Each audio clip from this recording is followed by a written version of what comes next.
부조와 선지자 제6장 셋과 에녹.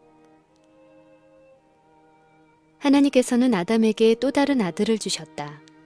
그는 하나님의 약속의 상속자요 영적 상속권의 사자가 될 것이었다. 이 아들에게 주어진 이름인 셋은 약속된 혹은 보상을 의미하였다. 왜냐하면 하나님이 내게 가인이 죽인 아벨 대신에 다른 씨를 주셨기 때문이라고 어머니는 말했다. 셋은 가인이나 아벨보다 더욱 고상하였으며 아담의 다른 아들들보다 그를 더 많이 닮았다. 그는 훌륭한 인물이었으며 아벨의 발자취를 따랐다.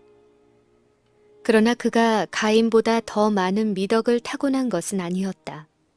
아담의 창조에 관하여 하나님이 사람을 창조하실 때에 하나님의 형상대로 지으셨다고 하였으나 타락한 후에 인간은 자기 모양, 곧 자기 형상과 같은 아들을 낳았다. 아담은 하나님의 형상을 따라 죄 없이 창조함을 입었으나 셋은 가인처럼 그 부모의 타락한 성질을 물려받았다. 그러나 그는 또한 구속주에 관한 지식과 의에 대한 교훈을 받아들였다. 하나님의 은혜로 그는 하나님을 섬기며 영화롭게 하였다. 그는 아벨이 살았더라면 행하였을 바로 그 일, 즉 죄인들의 마음을 그들의 창조주를 공경하고 순종하도록 돌이키기 위하여 노력하였다. 셋도 아들을 낳고 그 이름을 에노스라 하였으며 그때의 사람들이 비로소 여호와의 이름을 불렀다. 충성스러운 사람들은 전에 하나님을 경배하였었다. 그러나 인구가 증가함에 따라 두 부류의 사이의 구별이 더욱 현저하게 되었다. 한 부류는 하나님께 대한 충성을 주저없이 고백하였고 다른 부류는 하나님을 무시하고 불순종하였다. 타락하기 전 우리 첫 부모는 에덴에서 제정된 안식일을 지켰고 낙원에서 추방된 후에도 계속 그것을 지켰다. 그들은 불순종에 쓴 열매를 맛보았으며 하나님의 계명을 짓밟는 모든 자들이 조만간에 배우게 될 것, 즉 하나님의 계명은 신성하고 불변하며 범법에는 반드시 형벌이 과하여질 것이라는 것을 배웠다. 하나님께 충성해온 아담의 자손들은 모두 안식일을 존중하였다.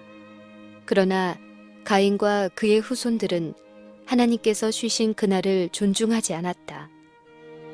그들은 여호와의 명백한 명령을 무시하고 노동과 쉼의 날을 그들 나름대로 정했다. 하나님의 저주를 받고 가인은 그 아버지의 가족을 떠나갔다.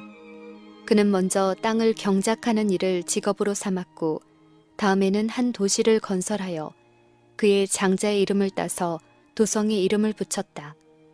그는 에덴의 회복에 대한 약속도 버리고 죄로 저주받은 세상에서 자기의 소유와 즐거움을 얻으려고 여호와 앞을 떠났다. 그리하여 그는 이 세상 신을 숭배하는 많은 무리의 조상이 되었다. 그의 후손들은 단순히 세속적이고 물질적인 발전에 있어서는 탁월하였다. 그러나 그들은 하나님에 대해서는 무관심하였고 사람을 위한 하나님의 목적에도 반대하였다. 가인이 이끌어들인 살인죄에 그의 오대손 라멕은 일부 다처의 죄를 더하였으며 하나님을 거역하면서도 가인의 보복에 대한 하나님의 말씀에서 자신도 안전을 보장받으려고 하나님을 인정하였다. 아벨은 천막이나 오두막에 살면서 양치는 생활을 하였으며 셋의 후손들도 그와 같은 길을 따라서 스스로 땅에서는 외국인과 나그네로라 하였으며 하늘에 있는 더 나은 본향을 사모하였다. 얼마 동안 두 부류의 사람들은 서로 떨어져서 살았다. 가인의 시족은 그들의 최초의 정착지에서 퍼져나와 셋 자손들이 사는 평원과 골짜기에 흩어졌다. 셋의 후손들은 악에 물들게 하는 그들의 가마를 피하기 위하여 산지로 물러나 그곳에서 살았다. 이와 같이 서로 떨어져 사는 동안에는 그들은 하나님을 예배하는 일에 순결을 유지하였다. 그러나 시간이 흐름에 따라 그들은 점차로 골짜기의 주민들과 위험을 무릅쓰고 섞이기 시작하였다. 이 교제는 최악의 결과를 초래하였다. 하나님의 아들들이 사람의 딸들의 아름다움을 보았다. 셋 자손들이 가인의 후손의 딸들의 아름다움에 혹하여 그들과 통혼함으로 여호와를 불쾌하게 하였다. 하나님을 예배하는 자들 중에 많은 사람들이 그들 앞에 끊임없이 이르러오는 유혹으로 말미암아 현혹되어 죄에 빠졌다. 그들은 독특하고 거룩한 품성을 잃어버렸다. 타락한 자들과 섞임으로 그들은 정신과 행동에 있어서 그들과 같이 되었다. 일곱째 계명의 제지를 무시하고 그들은 자기들의 좋아하는 모든 자로 아내를 삼았다. 셋 자손들은 가인의 길에 행하였으며 세속적 번영과 향락에 몰두하고 주의 계명을 등한히 하였다. 사람들이 마음에 하나님 두기를 싫어하며 그들은 그 생각이 허망하여지며 미련한 마음이 어두워졌다. 그러므로 하나님께서 저희를 그 상실한 마음대로 내버려 두셨다. 죄는 치명적인 문둥병처럼 세상에 널리 퍼졌다. 거의 1000년 동안 아담은 사람들 가운데 살면서 죄의 결과들을 목격하였다. 그는 악의 조류를 막으려고 충실히 노력하였다. 그는 그의 후손들을 주의 길로 교육하도록 명령받았다. 그는 하나님께서 그에게 계시하신 것을 주의 깊게 간직하고 후세대에게 그것을 반복하였다. 그는 자자손손 구대에 이르기까지 낙원에 있었던 사람의 거룩하고 행복스러운 지위에 대하여 묘사하며 하나님께서 고난을 통하여 그분의 율법을 엄격히 복종해야 할 필요를 자기에게 가르치신 것과 그들을 구원하기 위하여 자비스러운 준비를 마련하신 것을 그들에게 설명하면서 자기의 타락의 역사를 반복하여 말하였다. 그러나 그의 말에 유의하는 사람들은 거의 없었다. 자주 그는 그의 후손들에게 이와 같은 비난을 초래한 죄를 범한 데 대하여 통렬한 비난을 받았다. 아담의 생애는 비탄과 겸비와 통해의 일생이었다. 에덴을 떠났을 때 그는 죽음을 피할 수 없으리라는 생각으로 공포에 떨었다. 그는 장자 가인이 아우를 죽였을 때 그는 처음으로 인간 가족 가운데서 죽음의 실체를 알게 되었다. 자기의 죄에 대한 심한 가책과 아벨이 죽고 가인이 버림을 받은 이중 슬픔으로 아담은 고뇌로 기가 꺾였다. 그는 마침내 홍수로 인한 세상의 멸망을 초래케 할 전 세계의 편만한 부패를 목격하였다.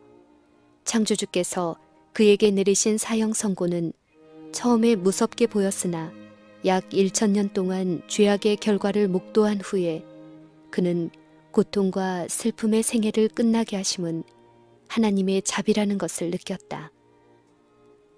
홍수 이전의 세계가 사악하기는 하였으나 그 시대는 많은 사람들이 흔히 상상하듯이 무지 야만의 시대는 아니었다. 그 백성들에게는 도덕적, 지적으로 높은 표준에 도달할 수 있는 기회가 허락되었다. 그들은 비상한 체력과 지력을 가지고 있었으며 종교적, 과학적 지식 모두를 얻는 데 있어서 그들의 유리함은 비할 데 없었다. 그들이 장수하였으므로 지적 성숙이 늦었으리라고 상상하는 것은 잘못이다. 그들의 지력은 일찍 발달되었다. 하나님을 두려워하고 그분의 뜻에 일치하게 산 사람들은 일생 동안 지식과 지혜를 끊임없이 증가시켰다. 우리 시대의 저명한 학자들과 홍수 전에 살았던 같은 나이 사람들과 비교한다면 그들은 체력뿐만 아니라 지력에 있어서도 크게 열등한 것이 나타날 것이다. 수명이 단축되고 체력이 감소됨에 따라 인간의 지적 능력도 감소되었다. 현대에 20 내지 50년 동안 연구에 전념하는 사람들이 있는데 세상은 그들의 학식에 경탄을 금치 못한다. 그러나 수세기 동안 발달하고 있었던 지적, 육체적 능력의 소유자들의 학식과 비교하면 이것들은 얼마나 제한되어 있는가. 현대인들이 선인들의 학식의 혜택을 받고 있는 것이 사실이다. 계획을 세우고 연구하고 저술한 위대한 정신의 소유자들은 후대를 위하여 그들의 업적을 남겼다. 그러나 이 점에 있어서도 그리고 인간의 지식면에서만도 고대 사람들이 얼마나 더 유리했는가. 홍수 이전의 사람들은 하나님의 형상으로 창조되어 창조주께서 친히 보시기에 좋았더라고 선언하신 사람, 곧 하나님께서 물질 세계에 관한 모든 지혜를 가르쳐 주신 아담과 수백 년 동안 함께 있었다. 아담은 창조주께로부터 창조의 역사를 배웠고 직접 9세기 동안에 일어난 사건들을 목격하였으며 후손들에게 그의 지식을 나누어 주었다. 홍수 전의 사람들에게는 책이나 쓰인 기록이 없었다. 그러나 탁월한 육체적, 지적 능력의 소유자들인 그들은 뛰어난 기억력을 갖고 있었으므로 그들은 전달된 것을 이해하고 보존할 수 있었으며 그것을 손상됨 없이 차례로 그들의 후손들에게 전달할 수 있었다. 그리고 수백 년 동안 7대의 사람들이 동시에 살며 서로 의논할 기회를 가지고 모든 사람들의 지식과 경험으로 각자 유익을 얻었다. 그 시대 사람들처럼 하나님의 업적을 통하여 그분에 대한 지식을 얻는 데 있어서 그들만큼 유리했던 때는 그때 이후로 결코 다시 없었다. 그리고 그때는 종교적 암흑 시대이기는커녕 대광명의 시대였다. 온 세계는 아담에게서 교훈을 받을 기회가 있었으며 여호와를 경외하는 자들은 또한 그리스도와 천사들을 그들의 교사로 모셨다. 또한 수세기 동안 세상에 남아있었던 하나님의 동산 가운데 진리에 대한 무언의 증인이 있었다. 그룹 천사가 지키던 낙원의 문에 하나님의 영광이 나타나고 이곳으로 처음 예배자들이 나아왔다. 이곳에 그들의 제단이 세워지고 그들의 제물이 바쳐졌다.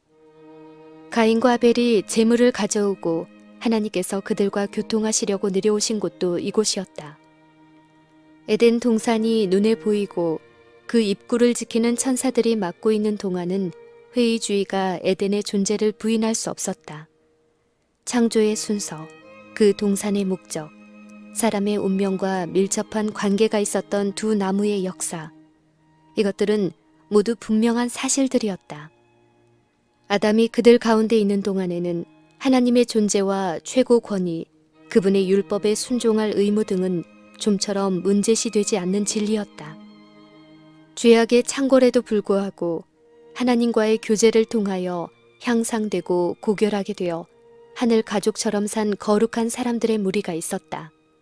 그들은 지능이 대단하고 학식이 놀라운 사람들이었다. 그들은 크고 거룩한 사명, 즉 그들의 시대 사람들뿐 아니라 후대의 사람들에게도 의의 성품을 개발시키고 경건의 공과를 가르칠 사명을 가졌었다. 성경 가운데는 이처럼 탁월한 사람들이 몇 사람밖에는 언급되지 않았다. 그러나 각 시대를 통하여 하나님께서는 충성스러운 증인들과 성심으로 예배하는 자들을 가지고 계셨다.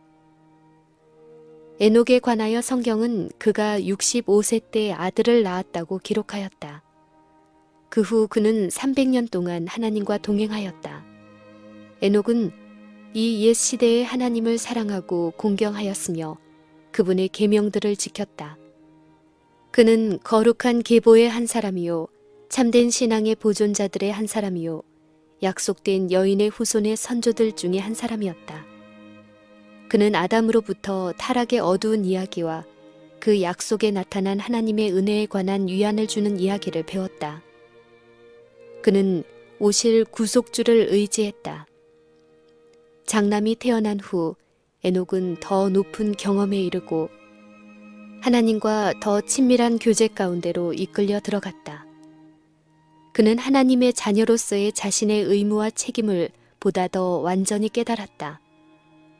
아버지에 대한 자녀의 사랑과 그의 보호에 대한 아이의 단순한 신뢰를 볼 때, 또한 그의 장남에 대한 깊은 애정과 부드러움을 마음에 느꼈을 때, 그는 당신의 아들을 사람들에게 선물로 주신 하나님의 그 놀라운 사랑과 하나님의 자녀들이 하늘 아버지 안에서 편히 쉴 수 있는 신뢰의 귀중한 공과를 배웠다.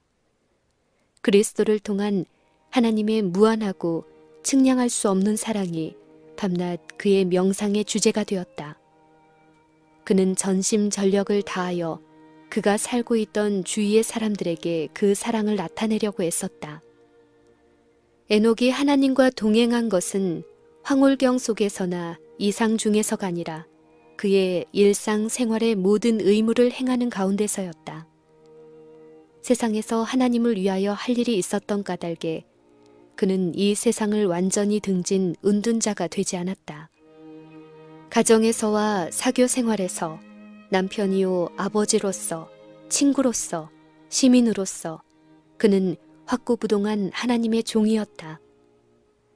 에녹의 마음은 하나님의 뜻과 일치하였다.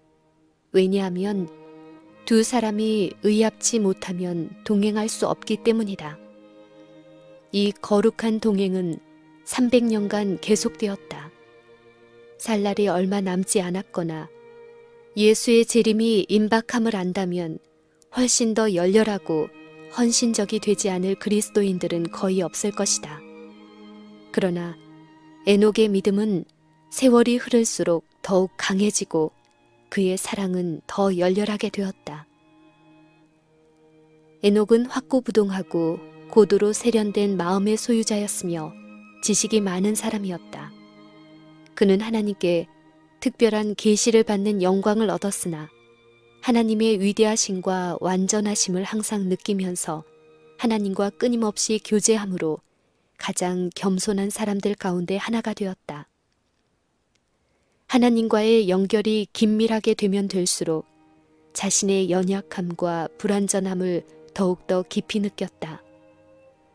경건하지 않은 자들의 악행이 증가하는 것을 슬퍼하고 그들의 불신 행위가 하나님께 대한 그의 존경을 감소시키지는 않을까 염려하여 에녹은 그들과의 지속적인 교제를 피하고 많은 시간을 한적한 곳에서 보내며 묵상과 기도에 전심하였다. 이와 같이 그는 주의 뜻을 실행하려고 그것을 더 분명히 알고자 주의 앞에서 기다렸다. 그에게 있어서 기도는 영혼의 호흡이었으며 그는 바로 하늘의 분위기 가운데서 살았다. 거룩한 천사들을 통하여 하나님께서 에녹에게 홍수로 세상을 멸망시킬 그분의 의도를 나타내셨다. 그분은 또 구속의 경륜을 그에게 더 완전하게 나타내셨다. 예언의 신을 통하여 그분은 그를 홍수 후에 대대의 사람들과 그리스도의 재림과 세상의 종말에 관계된 큰 사건들을 보여주셨다. 에녹은 죽은 자에 관하여 근심하였었다. 의인과 악인이 다 같이 흙으로 돌아가고 이것이 그들의 종말인 것 같이 그에게는 생각됐었다. 그는 무덤 저편의 의인의 생애를 볼 수 없었다. 그러나 예언적 이상으로 그는 그리스도의 죽음에 관하여 가르치심을 받았으며 무덤에서 그분의 백성들을 속량하시려고 모든 거룩한 천사들이 수행하는 가운데 영광 중에 임하시는 것을 보았다. 그는 또 그리스도께서 두 번째 나타나실 때에 이 세상의 부패한 상태를 보았다. 그는 이 세상이 유일하신 하나님과 주 예수 그리스도를 부인하고 율법을 짓밟으며 속죄를 경멸하는 거만하고 참남되며 제멋대로 하는 세대가 될 것을 보았다. 의인이 영광과 존귀로 관을 쓰는 것과 악인들이 주 앞에서 추방되어 불로 멸망당하는 것을 보았다. 에녹은 의의 전도자가 되어 하나님께서 그에게 계시하신 바를 백성들에게 알렸다. 주를 두려워한 자들은 이 거룩한 사람을 찾아와 그의 교훈을 받고 그와 함께 기도하였다. 그는 또한 공적으로도 일하며 경고의 말씀을 듣고자 하는 모든 자에게 하나님의 기별을 전하였다. 그의 사업은 셋 족속에게 국한되지 않았다. 가인이 하나님 낯을 피하여 도망하려고 했던 그 지방에서 하나님의 예언자는 그가 이상 가운데 본 놀라운 광경을 알렸다. 그는 보라, 주께서 그 수만의 거룩한 자와 함께 임하셨나니 이는 뭇사람을 심판하사 모든 경건치 않은 자의 경건치 않게 행한 모든 경건치 않은 일을 인하여 저희를 정죄하려 하심이라 라고 선언하였다.